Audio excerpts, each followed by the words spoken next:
Hello, আসসালামু আলাইকুম বন্ধুরা, কেমন আছেন? আশা করি ভালো আছেন। আমিও ভালো আছি আল্লাহর অশেষ রহমতে। আপনারাও ভালো থাকবেন, সুস্থ থাকবেন। আমি মক্কার মাটিতে আছি, আলহামদুলিল্লাহ ভালো আছি, সুস্থ আছি, অনেক ভালো আছি। আমি ওদের স্টাইলে একটু ফ্রাইড রাইস রান্না করব, ওরা যেভাবে রান্না করে। কারণ আমরা বাংলাদেশের রান্না আর ওদের আরবি রান্না অনেক পার্থক্য, অনেক। তার জন্য একটু পেঁয়াজটা নিয়ে গেলাম, আর সবজিগুলো সব ভেজে নিয়েছি। আমি একে একে আপনাদেরকে বলছি, দেখাচ্ছি। ওকে, আমি এখানে ভাতগুলো দিয়ে দিলাম। এখানে মশলা হবে না, শুধু পেঁয়াজ ভাজা হলো। আর এখানে নুন লবণ, মানে নুন বা কোনো মশলা দেওয়া হবে না, লাস্টে একটু জিরার গুঁড়া দেওয়া হবে। এখন আমি দিয়ে দেব সব সবজিগুলো। তো ওরা তো তেল কম খায়, কারণ অসুস্থ বুড়াবুড়ি দুইজনে। তা আমি সবগুলো ভেজে নিয়েছি এক এক করে। এই যে সবগুলো ভেজে নিয়েছি বলে এখন সবগুলো দিয়ে দেব।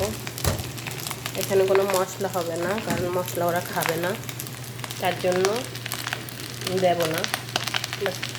এখানে আছে আপনার সব সবজি আছে, শুধু ক্যাপসিকাম ছাড়া। ক্যাপসিকামও আমার কখন খাবে না, তার জন্য ক্যাপসিকামটা দেওয়া হলো না। তো এভাবে রান্না করব। এখানে দেওয়া হয়েছে আলু, মটর, তারপরে গাজর, তারপরে ভুট্টা। একটু ভুট্টা দিয়ে দিলাম। তো এগুলা আগে ভেজে নিয়েছি, একটু পাতাকপি, মানে বাঁধাকপি, এগুলা দিয়ে তারপরে কী করলাম, ওটা ভেজে নিলাম একটু। এটা অল্প তেলে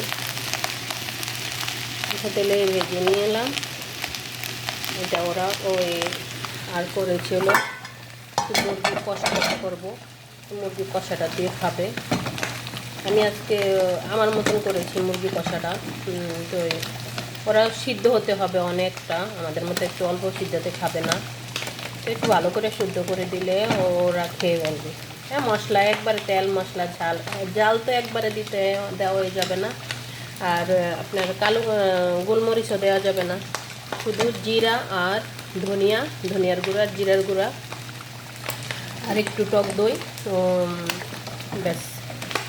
আর আর কোনো কিছুই না। পেঁয়াজ, আদা, রসুন এগুলো দিয়ে ব্যাস একটু কষা কষা করে নিলাম।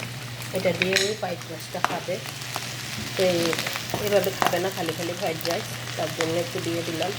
তো আপনারা বলবেন কেমন হয়েছে। আর ভালো থাকবেন, সুস্থ থাকবেন, সবাই আমার পাশে থাকবেন। আল্লাহ হাফেজ।